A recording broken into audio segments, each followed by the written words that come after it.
Hey everyone, welcome back to the next episode of the Instones podcast. As you know, Instones began as a way to celebrate the small wins and the journey of children and their families, mothers and caregivers of profound autism. And one of my favorite things to do is to talk to people that are on the ground doing the work to actually magnify and increase the experiences of children like Millie and Mac. And it has risen so clearly to me that is people like my guests I have here today that are not only using their time and resources to benefit the experiences of profoundly autistic children, but as a way to remind all of us that the stories of our lives come down to the daily practices and how we do anything. How we do one thing is how we do everything. And today I have Jeff Mayerson here. He is the founder and creator of a incredible program locally here in New Jersey called the Wolves Basketball Academy. And like any great foundation and work, word of mouth is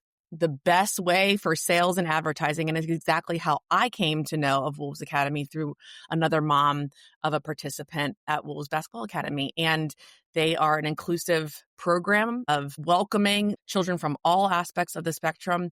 But I'll let Jeff talk a little bit more about that and really dive into what it means to be an active participant in the autism world. Jeff, thank you so much for being here today. Thanks for having me, Sarah. I'm really excited about this podcast today. Well, tell us your original number one reason why you are aligned and wanted to jump into the autism world. Sarah, I fell into it by accident. My older son, Brett, who's 28 now, was shadowing a boy in the JCC Rec League. And he was frustrated that he wasn't providing a great opportunity for this kid. And every time the boy was on the floor, my son was next to him.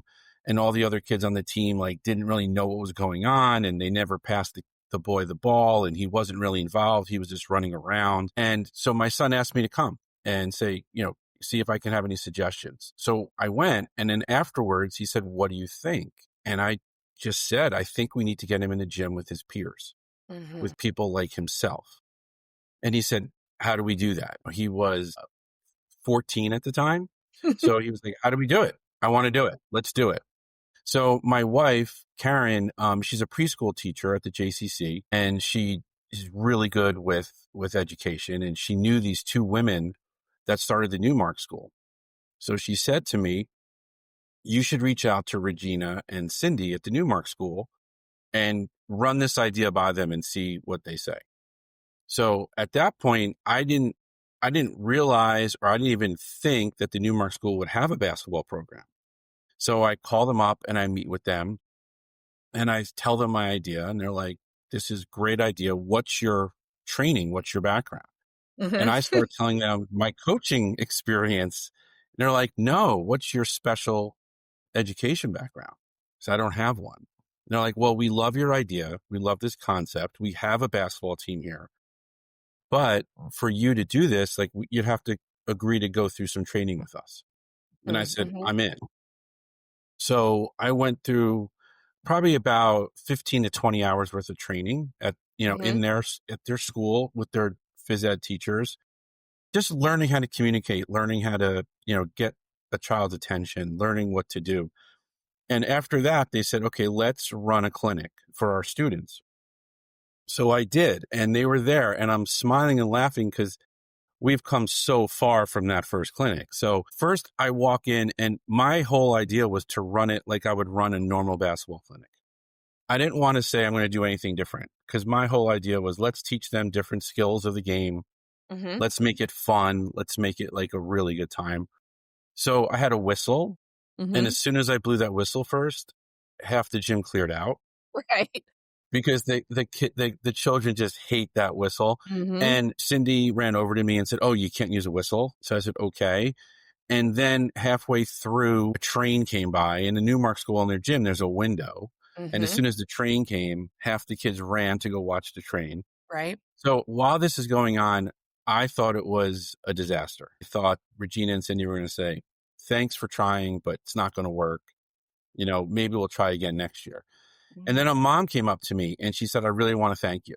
And I said, "Okay, thank me for what?" And she said, "What you're doing here." I said, "Please explain in more detail what you think is so good, because right now I'm thinking that I'm failing." And she said, "You're actually trying to teach them skills. And I see how you're doing it. And I think this is great. Usually in sports programs for special needs children, you walk in, especially for basketball, they give you a ball, they give you a buddy, and you just shoot around. And that's what it's been. And now you're really trying to teach them a program. It's structured." Mm-hmm. So I said, okay. And Regina and Cindy liked what I did. And they said, let's run a couple more. And after the third clinic, they said, you got this. We don't need to be here anymore. And, you should open it up. You should advertise. So that first year, we probably averaged about 15, 16 kids a week. Mm-hmm. I used the Newmark School, and then I kept running them. So I used the high school gym in Scotch Plains. I used the JCC gym in Scotch Plains, and I started getting like a lot more people coming. Yeah. Then the next year, I put my sales hat on because I've been in sales my whole career, and I was just attacking the NBA. Yeah. I said, I want to do something. I want to partner with the NBA, and I want to be able to show them that there's a need for this. Well, I found out NBA has a group called NBA Cares, Mm-hmm. and they do a lot of great charitable work. And I kept bothering this one young guy who was an intern, I believe. And he finally put me through to the head of NBA Cares. Probably took about 3 weeks of calling 3 times a week. Right.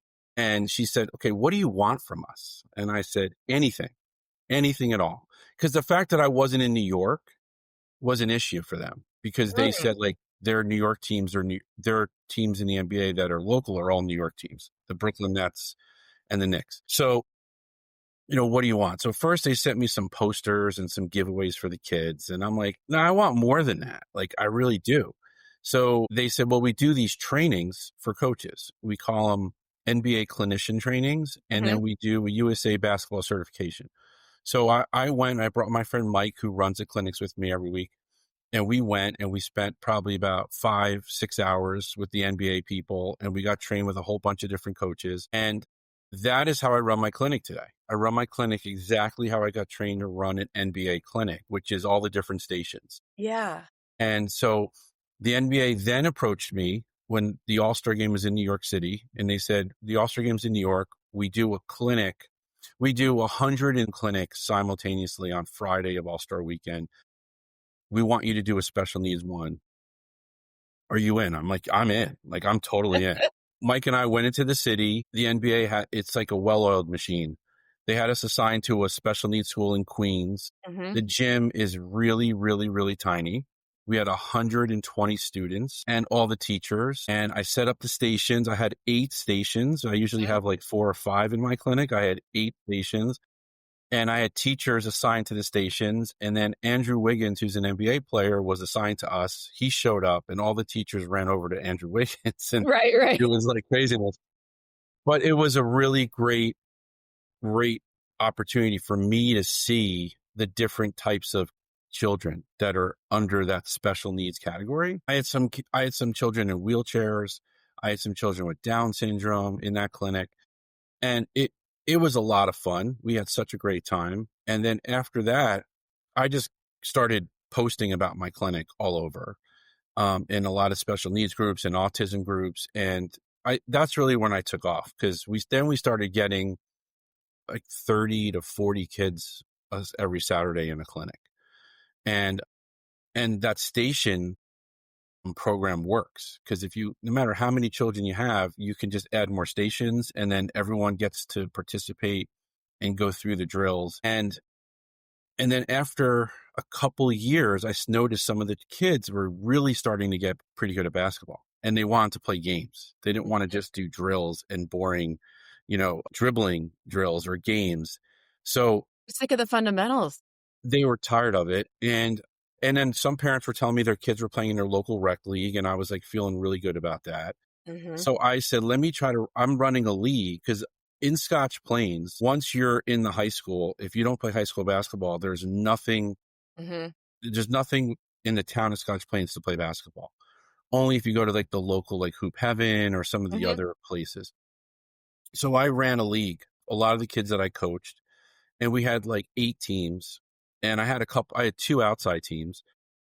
And then I went up to the kids and I said, what would you think if I put a special needs child on your team. And they were all helping me at my clinic at that point. So they Hmm. were like, we would love that. That would be so much fun. So we did that. And then I ran the league, which was like the early spring to like early summer. And that was so great. The year before COVID, which was 2019, I had 22 teams. And it was, there was 8 in the younger group, and then there was 14 in the older group. And the non-special needs kids, I have to tell you, I am very confident that I got some like awards from the town or whatever, but I honestly feel that Wolves changed like Scotch Plains as a town, because we had these 2 boys, Kyle and Weston, and when they were in the middle school and they were volunteering for me, they started an inclusion club Hmm. and at Terrell Middle School. And that club got pretty big. And in the high school, they kept it going in the high school. And Kyle was a kicker on the football team, and he's kicking in college now, and a lacrosse player. And Weston was the quarterback of the football team. Mm. And I would see their Instagrams, and I would see their lunch table on their Instagram, and it was kids from Wolves basketball sitting at their lunch table. And I'm just sitting there, I'm like, that's what this is about. And then it just totally clicked, where basketball is just a vehicle for socialization. That's right. You know, I have a couple great stories, but one is there's a boy in my program, Nick, and now he's volunteering for me. And he used to run in these rosy cheeks, this big smile, and Mm. he was so excited. And one day he told me it was his birthday, and we sang happy birthday to him. And then his mother said, I want you to know, like, there's like 8 kids from the program that are coming to our house for his birthday party. And it's like the first time I didn't need to get my cousins and relatives to come for his birthday party, because he'd always invite his classmates and a lot of them just wouldn't come. And it was like, I want to build this community. Like, I want to build like a place where, one, parents can go and watch their kids play a sport. Parents can go and take an hour off, because on the weekends, I mean, you know, it's 24/7, and I Yeah. just want to be able to give them a little bit of a break. And then I want the children to become friends. And you've been to a couple clinics so far, and you can see there's like pockets of kids that have been going together, and now it's like they're friends. Yeah. And sometimes that's bad because they joke around and they're not paying Right. attention. Oh, But so they're being overall, typical in that sense. I always laugh. I'm like, oh, look at the typicalness of these kids who actually are like, oh, yeah, now I got my people. I'm gonna, yeah, exactly. Like start talking and start piling off. but that's what I love about it. I'm Hmm. like, it's not, it's not about, oh, let's get really good at basketball. It's about, Well, that's let's go and have fun. right. I mean, your whole journey, this conversation, while it's about sport, while it's about basketball, it ends up becoming about humanity. As we were saying before we pressed record, humanity behind all these children, the hope and sort of these extraordinary things that can happen when you and your family, one family says, we can make this better. We can make their lives better, not because you know the answer, but because you facilitate around a sport that is movement based, is community based. It only serves to make that one moment of empathy that your son had, 15 years ago with as a shadow, turn into this whole entire movement. And I can imagine that you never thought in a million years it would become this grand and this big. Never even pictured this. It changed the whole dynamic of my family, because I have 2 boys, right? So Adam's 25, Brett's 28 now, and my wife Karen. And when we were all going and running these clinics together, it just showed my boys, like, you think you're having a tough day, you think you're having a tough week, like, look what these kids go through. And so I think it made them understand that, and it made them not to not, I always say don't sweat the small stuff. Hmm. And it made them realize, like, yeah, this is like nothing. Like, what am I worried about? Well, So if you pull back the film, I see it in the ripple effect within my own my college friends, my high school friends growing up. And when you're allowed to, when typical families can kind of join in, or what I always say is like hold vigil, like you'll never really be in the room.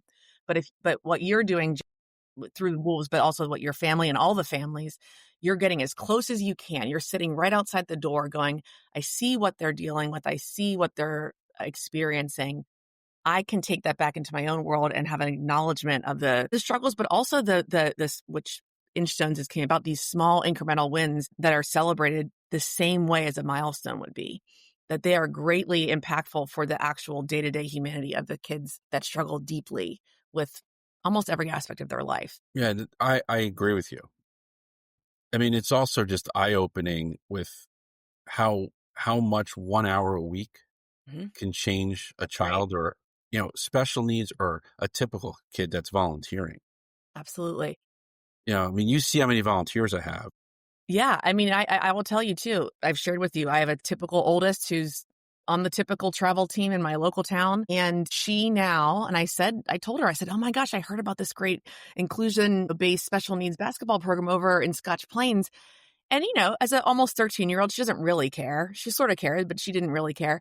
And then I was showing someone Millie at one of your stations. This is, her second week ever even attending.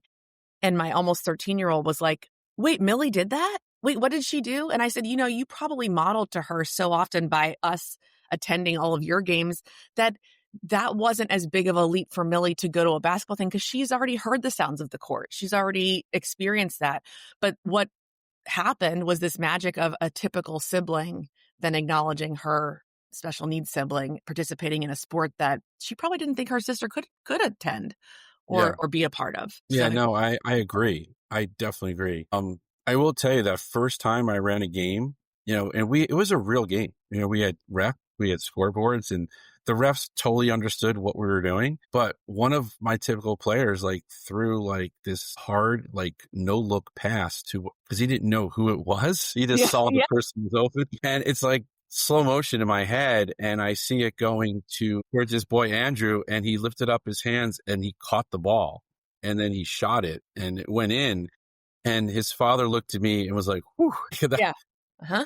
He's like, Yeah. "I thought he was going to get hit in the face." And that's the one Same thing exact thing happened. That same experience happened when I showed Millie's sister Morgan, one of your volunteers, passing a ball to Millie at one of the stations, and she couldn't believe that Millie caught the ball. Because there's a difference in their motor skills, right? They don't have this preparation as much, but they actually have the impulsivity to actually catch it in a yeah, way that fits their own neurology and their own motor planning, whether it's seen as a disability or a slower ability. The cool thing is the reaction from the typical family member going, "They did it. Oh my gosh, I wasn't even thinking that was going to happen." And it does, and it creates, there's something that's really just, I mean, not to be woo woo, but it's very magical. I described that in this interview I had 2 years ago, on what my Saturdays are like. Because a couple of my friends said to me, "Why do you still do it? You're getting older, and why do you want to go 16, 18 Saturdays, get up and do this?" And there's a lot of reasons, but I described it this way. When I show up to the gym, sometimes I'm just tired from a long week, especially if I'm traveling for work. I walk into that gym and it's empty, and there's something peaceful about it. Mm-hmm. But it's a little lonely, and I'm setting up the gym, and then all of a sudden the first couple kids start coming in, and I hear the voices, and then I hear the balls bouncing, and it's this energy just runs through my body, and it just fires me up for the entire day, the entire week until the next Saturday. And it's something, like you said, magical about it. And again, I don't think I'm so special. I think I fell into this by accident, and I realized there's a need for these types of programs. Mm-hmm. And so I know that you speak a lot, and that's what I would like to start doing as I get older. I'm writing a book right now. I wrote it as a children's book, that was going to have pictures and for really, really young kids. Mm-hmm. And then I graduated high school with an author, and I sent it to her, and she said, "I think you should make this an adult book, a Mm-hmm. young adult book, and I can help you." So, I'm working on that. And when that comes out, that's when I think I want to try to start speaking, just to make people aware that if you're frustrated with the sports locally, wherever you are, you can start your own. It's not hard. I really fell into this. And then, when you've attended some of my clinics, I have occupational therapists at my clinics, Mm-hmm. and I pay them but one of their mothers is an occupational therapist and she won't let me pay her. And she comes every single Saturday. Yeah. And Well, I watch them. it's this stacking effect. I think when I started leaning into advocacy work, a friend of mine who is in a totally different industry, forward facing, she kept saying to me, Sarah, Rome was not built overnight. And I think that something that's baked into maybe people and individuals like us is that we keep saying yes to these small incremental things that we know at our core is the next right thing to do. And that's also something that's a pillar of my own work is like, you never have to solve the entire thing all at once. Like, what's the next right move for building what you want to build from a advocacy or inclusion or, special needs thing in your community? But also then when you boil that down, what is the next right thing to do for your child that has a disability or has a diagnosis or is neurodiverse? Because it's never going to be this like scaling from your son 15 years ago to where it is now. It was never going to be an 18-month process. It had to go as such into what you explained, because that was the power and why it is what it is today. It was not you didn't just flick the light switch on that. It was building where the light was coming from. And I Yeah. think it's important. Yeah.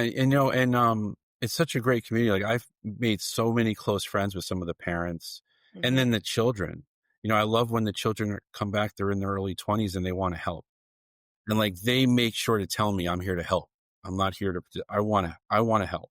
I think that we are hopefully, I know that there's some sort of like bubbles been burst. I think we live in this global community right now where everything's online. Like the third space, which used to be like church or the Lyceum at whatever. And when we were growing up, no longer exists. It's all online. And I think that the the mission that you have reminds us that like we have to keep putting that third space back into actual humans actually interacting, actually saying how can I help and support, because it's symbiotic in so many ways. It helps everyone. And I think that you're able to tell the story through those years and watching everyone come back and realizing it didn't just help the kids that were quote unquote in need. It was helping everyone around them. And that has a permeating effect in a community. Yeah. I mean, again, I have stories upon stories. It's been a long time I've been doing it. One time a kid walked up to me with tears in his eyes and he was a volunteer and he was playing in the league and he just said, I want to thank you. And I said, okay, what's going on? And he said, I've had a really, really, really hard time at school and I've been getting bullied and, you know, I've, I've had some really bad thoughts and I come here and it just shows me that the world's a good place and I feel needed. I feel wanted and the kid's doing great. He's in college now and he's doing great, but he, that also showed me like, again, it's not just for the kids that, are on the spectrum or have any kind of an issue. It's for everyone. And that's why I really do feel like it's changed the town for in the positive way. Again, I don't think like I'm changing the town. I just think kids seeing these kids like, because to your point, everyone's can see everything on social media. Everyone's like on their phones and doing these things. But when they see a child like this in the lunchroom or in their classroom, they don't necessarily know what's going on. That's right. Sometimes the kids say, "Oh, they're just weird or they're just Hmm. strange." But Hmm. I feel like when they come to wolves, they realize, "Oh, that's what's happening, right?" And I need to show compassion. I need to show like inclusivity. And That same boy Nick, and this is, and then I'll stop with my stories because I can go on forever. He walked in one day to the league before the game, and he ran up to me and gave me and said, "Coach, do you know what happened to me today?" And I said, "No, Nick, what?" He's like, "Cooper gave me a high five. Do you know who Cooper is?" And Cooper was the quarterback of the football team for Scotch Plains. And so I went up to Cooper and I said to him, like, I just want you to know, like, that high five had such a positive impact on Nick. And Cooper said, I'm going to give a lot more high fives. exactly. And that's also too like the smallest of things that might seem trivial or not impactful from a community like this, or what you're doing ends up reminding you that people just really want to feel seen and heard. And children that you might think aren't aware of small acts actually really deeply are. In fact, I always challenge the belief that kids on the spectrum, they say, oh gosh, they lack such deep emotions. I actually think it's the complete opposite. I think they actually take in so much that they're more aware of the smallest and littlest and tiniest of emotional connections that mean more than you could ever realize. It almost is perceived by all of us that they don't have the capacity for it, but it's actually that they actually are able to understand everything. They see everything. They understand every emotion behind it, that when they receive it, it's like world changing for them on a day-to-day basis. Great. I have, again, my daughter's typical team, knowing that Millie and Mac have attended, from their CYO days until now, 6 years of it, even just their presence in the bleachers watching them. I've already seen this in these like 7th grade girls going, well, are Millie and Matt going to be there?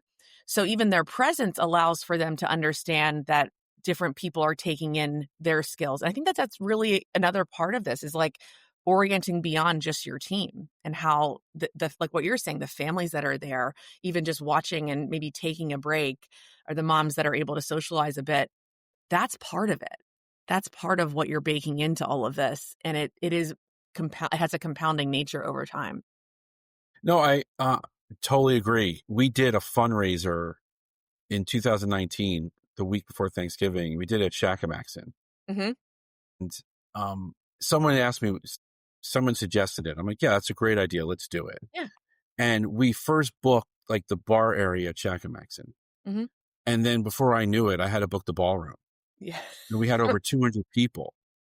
We raised over $20,000, had over 200 people. And, some people were saying, should we, can we bring the kids? I'm like, yes, like Yeah. this. Yes.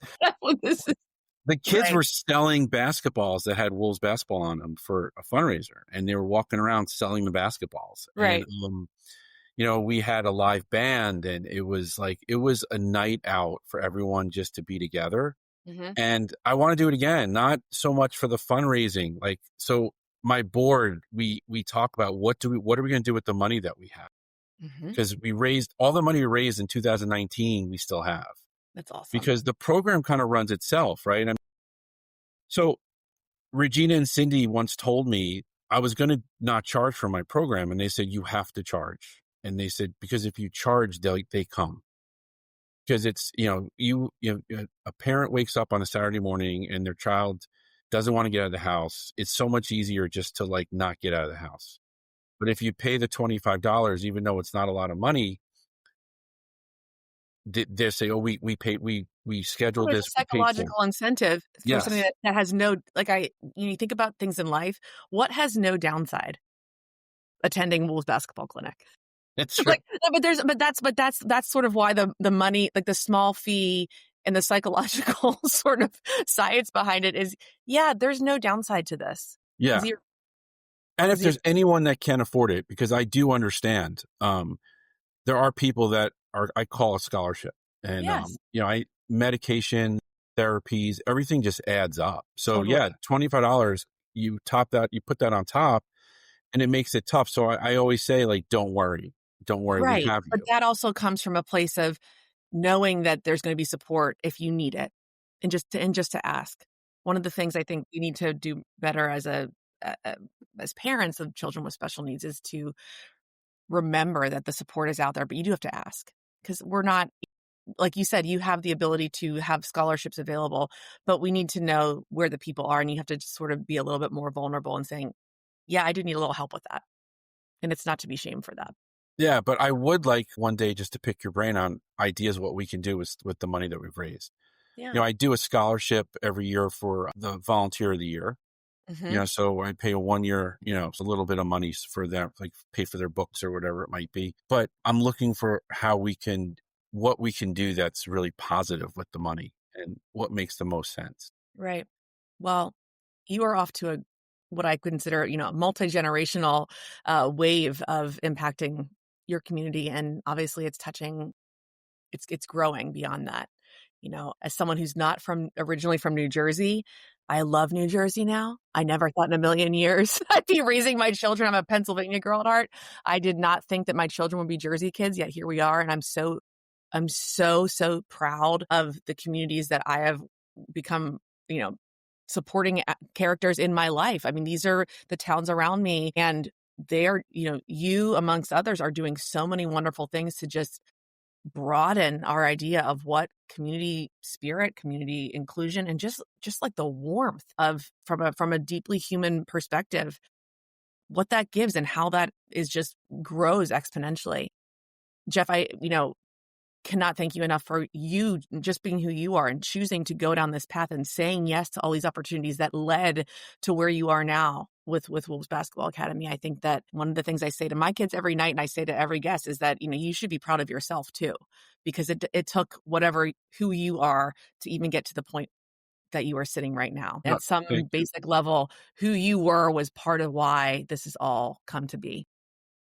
Thank you. No, it's part of me. I mean, I bring it up in business conversations. Somehow I slip it in. I just Yeah. slip it in. All roads lead back to Wolves Basketball. Yeah, just because one, a lot of people either have someone on, that has special needs, or they know someone that has special needs. And two is it kind of just shows also who I am, but I also just love talking about it. I do. It's part of who I am. So it just always comes up. It's better than talking about business. Yeah. There's a lot of, again, like you were saying, I wonder what will happen. Like when you started this, like, are people going to actually join me in this, or are there going to be, is it going to grow how your heart desired? Because we have this fear of what maybe, the world's reaction is to children with profound needs. And when I travel, I always travel with $5 Starbucks gift cards, like on an airplane with the kids going, to hand out to those around. Like, listen, my son might kick your seat for, here and there, and I'm going to have a hard time managing both he and his sister. If he does, here's a latte on me. And if he doesn't, you got a free Starbucks latte, right? But what happens from that experience and what you're saying about through your work is that you share that 95% of the time when I hand out those Starbucks gift cards on a travel trip or a flight, people say, "Oh my gosh, thank you for letting me know. I also have a nephew, classmate," and it just spirals into this wonderful conversation of how they were impacted by a human with special needs or a disability. And it never fails. Now, there have been, and I write about this, like these 5% of people that you realize, oh my gosh, you woke up on the wrong side of the bed this morning. Please tell me how my life is deeply affecting yours on this travel trip. But that's also just a reminder that 95% of this world is deeply embedded in the good, without a Yeah. doubt. And if it's funny that you talked about traveling on a plane before Wolves, I was 50-50 with the screaming kid on the plane. But now I'm more concerned and have more empathy for their parent. Correct. Because I know how they feel. Right. And And like so that discomfort that the parent must feel, is oftentimes greater than what that screaming child is just acting yes. what their skills are. And when you're an infant, it's one thing, but if you have a disability, it's a whole other. And I a couple years ago, I had a guy next to me who was not being nice to someone who had a child. And I said, well, there's your lesson. You got to travel with noise canceling headphones. Like that's what you have to do. Like the cool part is that you can control that. Exactly. I was like, my God. I was like, I said, just imagine what the mother's feeling like right now. Yeah, I had a gentleman, my son Mac has a very loud laugh, and on an airplane travel, and he gets to watch, his show of Daniel Tiger on repeat. He doesn't realize how loud he's laughing, and he is cracking up. I mean, it is a, 7 a.m. flight to see family in the Midwest. And I mean, he is laughing his tail off. And someone said, like, the constant turning around, gave the Starbucks gift card, explained everything. And he said, but why can't he have headphones on? And I said, why can't you? That's a great response. And I said, I don't mean to say that, but you see how difficult this is for one human to manage. You are by yourself, your wife is dripping in Gucci. I'm pretty sure you can afford a set of noise canceling headphones. And he was so taken aback by that. Now, again, I was ready for sort of that dialogue to go back and forth, but I thought to myself, if the laughter of a child with special needs is so disruptive to your world, that's not on me. No, Like, not at I'm going to all. get off the plane. I'm not going to think about this until I share in conversation or whatever, but I'm not going to have that. That's not going to be a part of my day-to-day realization. That's on them. Yeah. And it really does, when you are around children more and more that realize the behaviors and the struggles of the whole family, it just, to use my partner's favorite word, it's just a broadening of your orientation. And you just say, so much deeper, have a much more deeper acceptance to what anyone else is going through. I So agree you're doing 100%. more than basketball, Jeff. I know that you know that, but it's nice to share with the listeners that this is much more than just a basketball league for kiddos on the spectrum or with special needs. This is a movement towards understanding and to what can be created whenever we really see other people for the depth of their humanity. So thank you for what you're doing. I always ask, what would be one small current Inchstone win that you have experienced through your basketball league? A win? Yeah, what is, like, maybe that doesn't seem huge to anyone else, but is really Yeah. for you. One of the boys that volunteers now who was a participant and was really good in the league is he lost his father before in the summer. Mhm. And just seeing him come and always giving me like a bro hug and how he's built a really good relationship with one of my other volunteer coaches. And he Mhm. texts me and texts him, can you meet me at the gym or at the Kramer Park to go shoot hoops? And the other coach has been going and joining him and helping. And that's a win. That's a win because without Wolves, like he might feel like he doesn't have anyone to reach out to. That's right. That's right. So, And to know that those are, again, no one else besides you and your fellow coach probably knows is that those happen, but that is the real human connection behind all of this. And again, you're creating something larger than life, one inch stone, one clinic at a time. Jeff, thank you for being here today on thanks the for having me. podcast. Of course, and we'll be able to put all of your details on how locally people can get involved. But I think just also as an inspiration point, if anyone that's listening in different parts of the country has even iota of a desire to do more and build something really special, Jeff is a wonderful example of how that can happen. I can actually send anyone a playbook of how to do this. There we go. It's not that hard. You just Maybe that's your need to second find the book. space. The memoir might be one thing. Part 2 is the playbook. You know? Yeah. That's wonderful. Well, Jeff, thank you again for your time. And we will be sure to put all of that information in the episode summary. So until next time on the Inchstones podcast. Thanks, Sarah.